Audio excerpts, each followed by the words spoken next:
Assalamualaikum warahmatullahi wabarakatuh. Perkenalkan, saya Arifah Nur Fadila dengan NIU 5349770.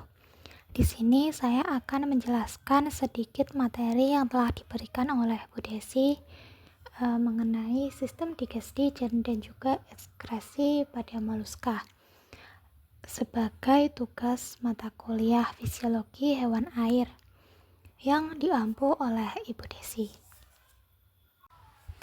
Jadi, sistem digesti pada moluska secara umum itu dapat dibedakan menjadi foregut, midgut, hindgut, dan juga rektum. Kebiasaan makan pada moluska itu yang pertama ada microphagus feeding, kemudian yang kedua ada particle feeding, yang ketiga ada mengikis permukaan keras, kemudian makanan omnivora dan juga herbivora, pemberian makanan jamur dan juga makanan karnivora. Nah, sistem digesti pada moluska ini selalu mengalami evolusi dari masa ke masa, sesuai dengan kebiasaan apa yang dimakan oleh moluska tersebut. Nah, yang selanjutnya kita akan membahas mengenai particle feeding pada bivalvia. Pada bivalvia, sebagian besar ekstraksi makanan terjadi sebelum dikonsumsi, dengan partikel-partikel disortir berdasarkan sifat fisik dan mungkin juga berdasarkan sifat kimianya. Nah, pemilihan partikel dalam bivalvia dapat dibedakan menjadi dua, yaitu secara pasif dan juga secara aktif. Yang pertama yaitu secara pasif atau mekanikal. Ini dimungkinkan karena struktur organ penyortir. Hal ini mencakup seleksi berdasarkan ukuran, kemudian dapat juga berdasarkan berat dan bentuk serta interaksi mekanis lainnya antara permukaan partikel dan juga organ penyortir. Misalnya partikel lengket versus partikel yang tidak lengket. Nah, yang selanjutnya yaitu pemilahan partikel dalam bivalvia secara aktif atau behavioral. Nah, ini terjadi ketika perubahan diprakarsai oleh struktur pemilahan, misalnya kontraksi otot, kemudian aktivitas ciliaris karena rangsangan oleh kualitas partikel, terutama isyarat kimiawi. Nah, adanya isyarat kimiawi untuk membedakan partikel telah dilaporkan pada bivalvia. Namun ukuran, bentuk, atau sifat permukaan partikel belum sepenuhnya dapat diabaikan. Next. Yang selanjutnya kita akan membahas mengenai anatomi pada moluska.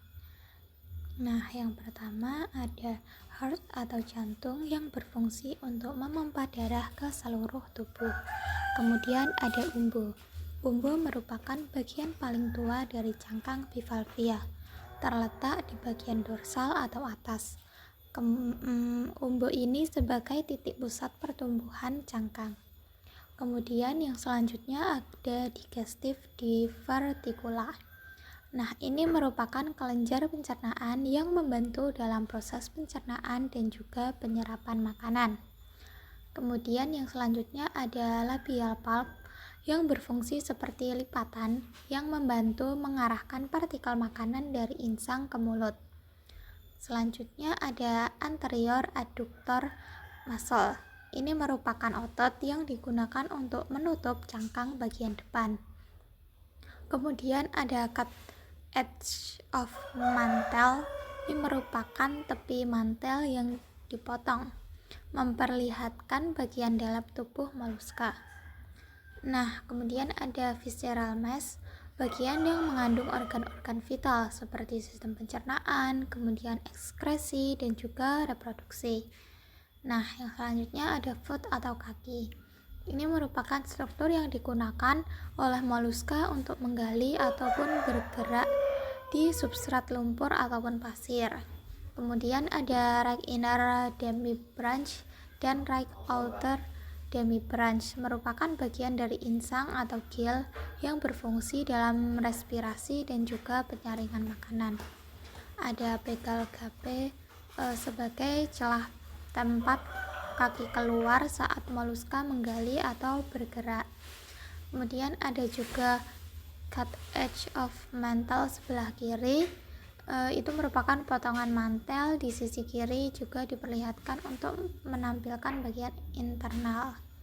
Kemudian ada inhalan sipon, merupakan saluran tempat air masuk ke dalam rongga mantel untuk membawa oksigen dan juga partikel makanan. Nah, selain ada inhalan sipon, ada juga exhalan sipon. Ini merupakan saluran tempat air keluar setelah digunakan untuk respirasi dan juga penyaringan. Kemudian yang selanjutnya ada posterior adductor muscle. Ini merupakan otot yang menutup cangkang di bagian belakang, bekerja bersama otot anterior. Yang terakhir ada ginjal, yang merupakan organ ekskresi yang mengeluarkan limbah metabolik. Nah, kemudian bagaimana sih sistem sirkulasi air dan makanan dalam tubuh bivalvia ini? Nah, yang pertama, air masuk melalui inhalan sipon, kemudian membawa oksigen dan juga partikel makanan. Partikel disaring oleh insang dan makanan diarahkan ke mulut oleh labial pulp. Setelah itu, air keluar melalui exhalan sipon. Nah, jantung memompa darah ke seluruh tubuh dan ginjal membantu dalam ekskresi limbah. Next. Gambar tersebut menunjukkan struktur rongga mantelnya pada penampang melintang pada Caenogastropoda. Nah, sebenarnya apa sih suspensi feeding pada Caenogastropoda ini? Suspensi feeding pada Caenogastropoda ini merupakan pemakan suspensi, yang artinya mereka menyaring partikel makanan dari air. Kemudian sebagian besar pencernaan dan juga penyerapan akhir terjadi di tubulus kelenjar pencernaan. Proses yang sama juga terjadi pada tingkat yang berbeda-beda di seluruh gut, termasuk kerongkongan, crop jika ada, kelenjar pencernaan, dan juga usus yang semuanya telah terbukti menyerap bahan yang dapat larut dan juga partikelnya. Kemudian pada kebanyakan moluska, makanan yang tertelan tercampur dalam lendir dari rongga mulut yang bercampur dengan air liur. Mungkin juga mengandung enzim. Nah, setidaknya pada beberapa jenis mendapatkan enzim dari kelenjar di kerongkongan. Nah, makanan dengan cepat dipindahkan ke perut. Enzim yang diproduksi di style sac dilepaskan dari kristalin style jika ada, dan enzim tambahan dapat diproduksi di kelenjar pencernaan. Partikel-partikel kecil dibawa ke dalam kelenjar pencernaan oleh silia. Kemudian partikel-partikel yang lebih besar ini dipindahkan ke dalam usus. Next. Nah, bivalvia ini juga memiliki beberapa enzim pencernaan loh. Apa aja sih? Nah, yang pertama ada esterase yang berfungsi untuk pencernaan lipid. Kemudian ada asid dan alkalin fosfatases yang mungkin terlibat dalam penyerapan dan juga fagositosis bahan dari perut. Kemudian yang ketiga ada enzim endopeptidase, misalnya tripsin, yang memecah protein. Kemudian ada enzim karbohidrase, merupakan enzim pemecah karbohidrat, termasuk amilase, glukosidase, galaktosidase, maltose, kitinase, yang diperlukan untuk memecah kitin, misalnya pada diatom, dan juga selulose yang diperlukan untuk memecah selulosa. Yang terakhir ini sangat aktif dalam perut bivalvia. Selulose endogen telah terbukti diproduksi di beberapa moluska, tetapi lebih sering diproduksi oleh bakteri simbiotik di dalam usus. Next. Yang selanjutnya kita akan membahas mengenai sistem pencernaan pada gastropoda. Yang pertama ada mulut, kemudian ada otot-otot faring yang memiliki rahang menyerupai tanduk dan juga radula. Yang ketiga ada kerongkongan, kemudian ada pangkas, yaitu perbesaran saluran pencernaan untuk penyimpanan makanan. Kemudian ada perut, ada kelenjar pencernaan atau liver yang terdapat di bagian atas dan mempunyai saluran yang bermuara di stomach. Kemudian ada intestin dan juga ada anus. Next. Gambar tersebut menunjukkan penampang longitudinal pada gastropoda. Kemudian ini terdapat beberapa bagian penting dari gambar tersebut. Yang pertama ada esofagus yang merupakan saluran yang membawa makanan dari mulut ke lambung. Yang kedua ada epitel atas, merupakan lapisan sel di bagian atas radular sak yang mungkin berperan dalam sekresi ataupun perlindungan. Kemudian yang ketiga ada odontoblas, yaitu sel yang berperan dalam pembentukan dan juga regenerasi gigi radula. Gigi radula akan aus karena penggunaan dan odontoblas membantu menggantikannya. Yang keempat ada kandung radula, ada kantong radula, yaitu yang disimpan dan diperbarui. Gigi-gigi radula yang baru dibentuk di sini. Kemudian yang kelima ada epitel bawah, merupakan lapisan sel di bawah radula sak, juga dapat berperan dalam pelindungan atau sekresi. Nah, yang keenam yaitu radula itu sendiri, merupakan struktur seperti pita bergerigi yang digunakan untuk mengikis atau mengeruk makanan seperti alga dari permukaan batu. Nah, yang selanjutnya ada membran subradular, yaitu struktur yang membantu mendukung radula saat bergerak keluar ataupun masuk untuk makan. Selanjutnya ada rahang yang merupakan struktur keras yang membantu mencabik makanan saat dikombinasikan dengan radula. Selanjutnya ada mulut, merupakan pintu masuk makanan ke dalam sistem pencernaan. Kemudian ada juga tulang rawan odontofor, yaitu tulang rawan yang menyokong radula dan juga membantu menggerakkannya ke depan dan ke belakang dalam proses makan. Nah, struktur ini merupakan bagian dari sistem pencernaan dari gastropoda, di mana radula memainkan peran penting dalam mengambil makanan secara mekanik. Setelah itu, makanan dilanjutkan ke esofagus dan juga organ pencernaan lainnya. Next.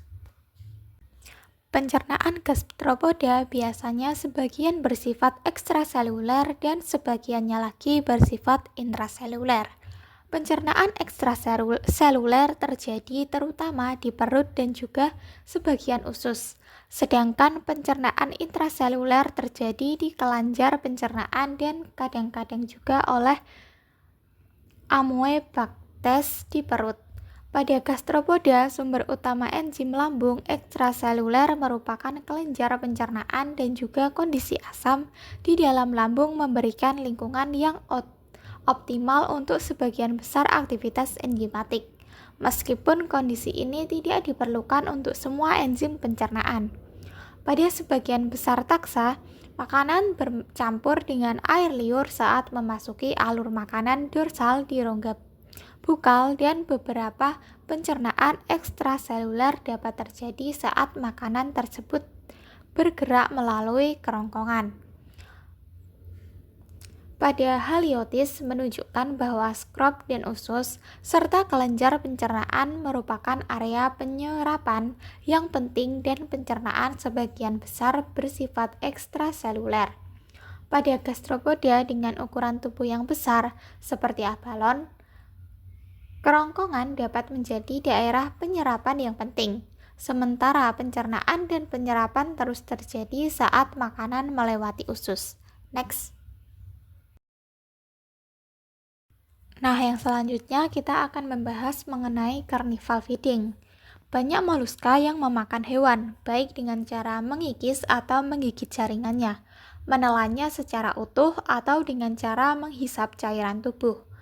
Cephalopoda adalah predator aktif yang memakan hewan yang bergerak dan hidup. Krustasea, ikan, dan juga moluska merupakan makanan yang biasa dimangsa oleh cephalopoda ini.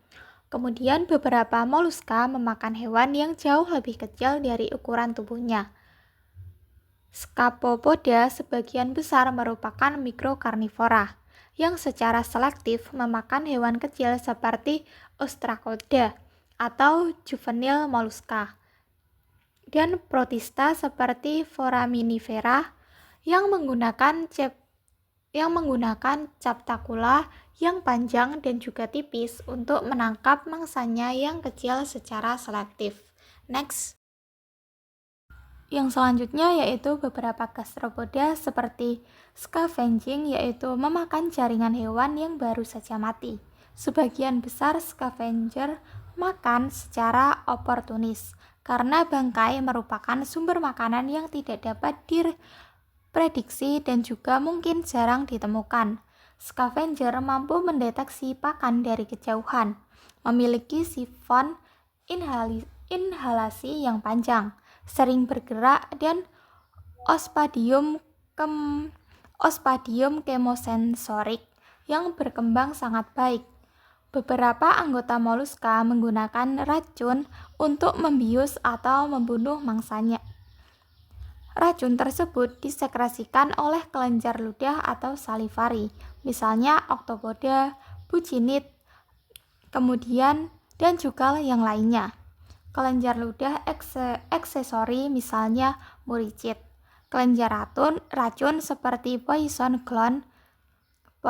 gland yang dikembangkan dari kerongkongan atau direkresikan oleh kelenjar hipobranchial. Next.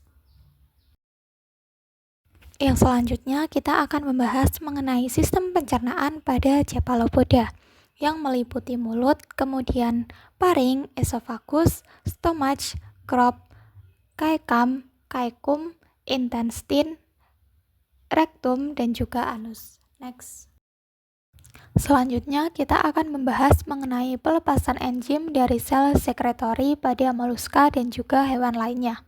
Yang pertama yaitu sekresi apokrin, yaitu bagian apikal sel yang terjepit akan pecah dan membebaskan butiran sekretori yang mengandung enzim.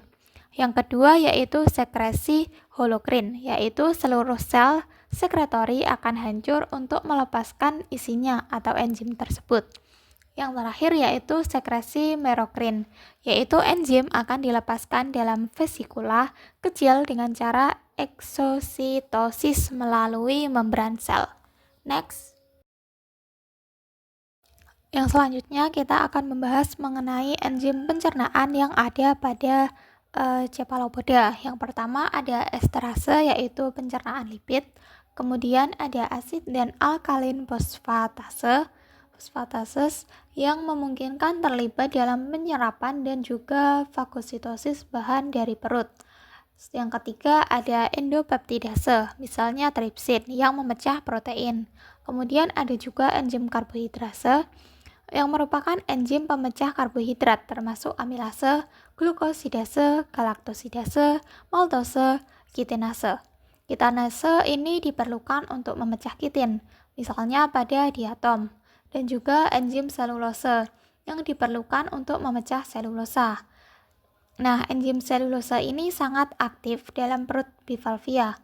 Selulose endogen telah terbukti diproduksi di beberapa moluska, tapi lebih sering diproduksi oleh bakteri simbiotik di dalam usus. Next. Nah, pada part ini kita akan membahas mengenai sistem ekskresi pada moluska. Ekskresi memiliki 3 peran utama. Yang pertama yaitu membersihkan cairan tubuh dari sisa-sisa metabolisme yang akan menjadi racun. Apabila tidak dibersihkan akan menumpuk. Yang kedua yaitu mempertahankan makromolekul dan juga air yang penting dalam tubuh. Dan yang terakhir yaitu mempertahankan tekanan osmotik. Untuk menjalankan peran-peran tersebut, sel-sel yang membentuk sistem ekskresi moluska menjalankan 3 fungsi besar, yaitu sebagai penyaringan urin primer dan juga homozoel. Yang kedua yaitu pengangkutan produk limbah dari hemolimfa ke dalam urin dan reabsorpsi metabolik yang berguna seperti air jika perlu dan juga dari urin tersebut. Next. Sekian penjelasan materi dari saya. Apabila terdapat kurang atau lebihnya, saya mohon maaf. Wassalamualaikum warahmatullahi wabarakatuh.